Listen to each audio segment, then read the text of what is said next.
What's up, guys? This will be part 2 on the inline hydro install. So I've watched a couple of videos and I'll link those down below on how to bleed them. And I have bled and bled and bled and bled. I ended up buying a different inline master.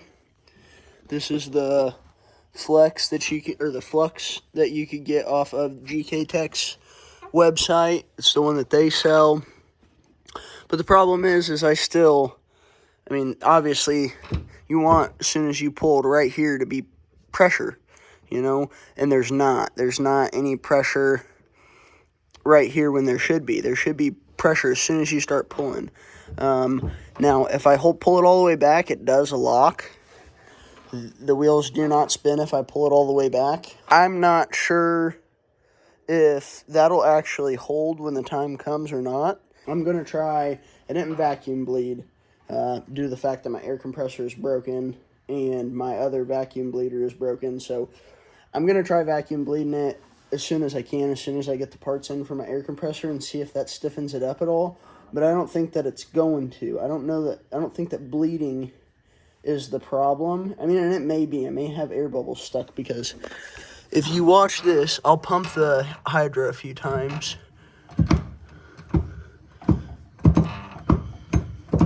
Watch that. So that fluid has gone down just a hair.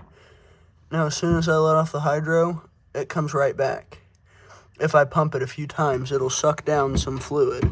So it's almost as if I don't have a big enough line or a big enough bore size here, and that may be the issue, because it just may not have enough fluid going to here, which I wouldn't assume is the issue. Maybe I need to run thicker lines in order to get more fluid going to it. I'm not sure, but that's where we're at currently. If I have to, all else, if I'm too dumb to figure anything else out, I'll switch to just dual caliper, just so that way I can retain rear brakes on the foot pedal. I think that's probably the smartest thing to do, because I've ran just foot brakes on the front, and it's not the greatest thing to do. But like I said, if need be, I can switch to the dual caliper. I'd really rather not. Like I said, I want to do the inline. The inline makes sense for me because it's supposed to be cheaper, but at this point, it's like, is it really cheaper for me? Because I'm having a hard time getting this shit the way I need it. So, all right. So, little update on the pass-through master cylinder for the handbrake. I had a slight issue, a slight mess up, and that's the reason why it wasn't bleeding. So, as you can see here, nice and tight. How it's supposed to be. Before, it would come all the way back. It's nice and tight. Brakes down here are nice and stiff. Ended up going with the floor mount pedals, as you can see there. But yeah, the issue I was having was I had my calipers on upside down. So this bleeder here was down here. That's not where it's supposed to go, obviously. It's supposed to be up top. And that was the whole issue that I was having. That's the whole reason why nothing was bleeding the right way or how it was supposed to.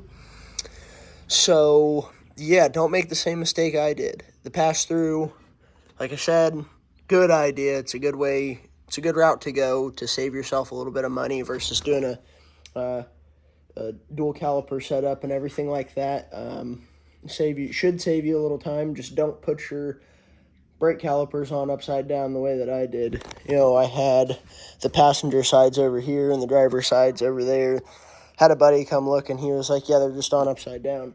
I had no idea, and he wouldn't have known either, except he works at a shop, and he had the same thing happen to him a couple of weeks ago. So that's where we're at. Pedals are in and bled. The hydro brake is in and bled. Another update we've got, as you can see, we're starting to get a little closer here. I went ahead and put the dash in. Everything's pretty well wired up. All the wire ends, for the most part, finished, other than a few tiny little things. The wipers and stuff I haven't quite got to yet, but we're getting really, really close on the build. I'm sending it off this week to get the intercooler piping made up, and then once that's set up and the exhaust is set up, we're going to be good to go. A few other little things like, change the oil out and stuff like that, do the catch can lines. But yeah, super, super close. Make sure you guys stay tuned. First start's coming soon.